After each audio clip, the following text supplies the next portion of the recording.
साथियों, ये बाहर जो लोग अलग से नारे मार रहे हैं, भाई एक साथ आके मिल जाइए। ये बाहर जो लोग हैं जो करजत से आए हैं, करजत से आने वाले सुनिए भाई, यहाँ आ जाइए, पहले यहाँ आ जाइए। अलग अलग मत कीजिए, अलग अलग अच्छा नहीं है। साथियों, जैसे डॉक्टर विवेक मंटोरियो ने आपसे बताया कि सबसे पहले जब हमने तय किया कि भारत में मुंबई में हम फ़लस्तीन और गज़ा की एकजुटता के लिए और वहाँ हो रहे जेनोसाइड के ख़िलाफ़ एक प्रदर्शन करेंगे और फ़लस्तीन और गज़ा की जनता के साथ संवेदना जाहिर करेंगे। लेकिन बड़ी हैरत हुई, बहुत आश्चर्य हुआ कि आज़ाद मैदान वो जगह जहाँ प्रदर्शन करने के लिए खास किया गया है, वहाँ पर भी हमको परमिशन नहीं दिया गया। रातों को हमारे घर पे ऐसा लगा कि हम कोई चोर हैं, डाकू हैं, डकैत हैं। हमारे घरों पे रात में पुलिस ने रेड किया। ज़्यादातर आयोजकों को उन लोगों ने डिटेन कर दिया पुलिस स्टेशन में। लेकिन हमारे लोगों ने हिम्मत नहीं हारी और इसको कोर्ट में एक पिटीशन दाखिल की गई, दो पिटीशन। उसके बाद माननीय अदालत ने हमको परमिशन दिया 20 अगस्त का, और हम इसलिए यहाँ जमा हुए। हैरत की बात यह है कि वो देश जैसे अमेरिका, यूएसए, जो कि इस नरसंहार में इसराइल के साथ हमेशा खड़ा रहता है, आर्थिक मदद करता है, हथियार भेजता है, उनकी सहायता के लिए खड़ा करता है, इसके बावजूद भी अमेरिका में प्रोटेस्ट करने की इजाजत होती है।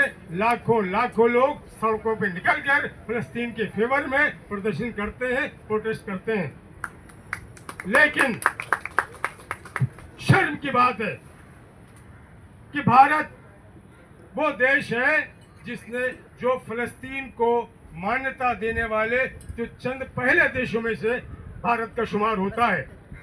इसके बावजूद के फलस्तीन की एम्बेसी दिल्ली में है, भारत के मित्र देशों में फलस्तीन का नाम शामिल है।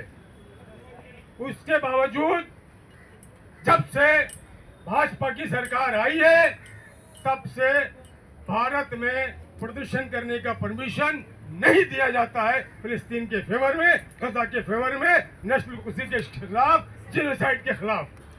कितनी हैरत की बात है। शर्म कीजिए, shame shame Modi, shame Bhajpa, shame. और यही नहीं, अगर कोई व्यक्ति फिलिस्तीन का झंडा, फिलिस्तीन हमारे मित्र देशों में से है, उसकी एम्बेसी दिल्ली में है, इसके बावजूद कोई फिलिस्तीन का झंडा लेके सड़क पर निकलता है तो उसको अरेस्ट कर लिया जाता है। शर्म की बात है। नारा लगाइए, शेम ऑन मोदी। हम यहाँ इसलिए जमा हुए हैं कि भारत, अब तो पूरे विश्व में भारत जीरो हो गया है, जीरो। भारत के साथ कोई भी खड़ा नहीं है। एक वक्त था कि भारत नॉन अलाइड मूवमेंट का लीडर था, लीडर। यह हैसियत थी भारत की। भारत का अपना विश्व में वर्चस्व था और सही मानों में विश्व गुरु उस वक्त था जब वो किसी कैंप में नहीं था, नॉन अलाइड मूवमेंट का लीडर था। इसके बावजूद जब से 2014 में भाजपा की सरकार आई है, भारत की विदेश नीति तब्दील हो गई है। ये कातिलों के साथ मिल गए हैं, ये जेनोसाइड करने वालों के साथ खड़े रहते हैं। हम चाहते हैं कि भारत अपना स्टैंड चेंज करे और फिलिस्तीन के समर्थन में खड़ा रहे और मान्यता दे तमाम उन गजा में जो शहीद हुए हैं उन लोगों को, और इसराइल को टेररिस्ट स्टेट घोषित करे। इतना ही कहता हूँ साथियों। हम लोग एक बार नारा लगाएंगे। मैं कहूँगा from the river to the सी, आप कहेंगे Palestine will be free. From the river to the C, Palestine will be free. From the river to the C, Palestine will be free. From the river to the sea, Palestine will be free. from the river to the sea. Palestine will be free. बहुत बहुत शुक्रिया।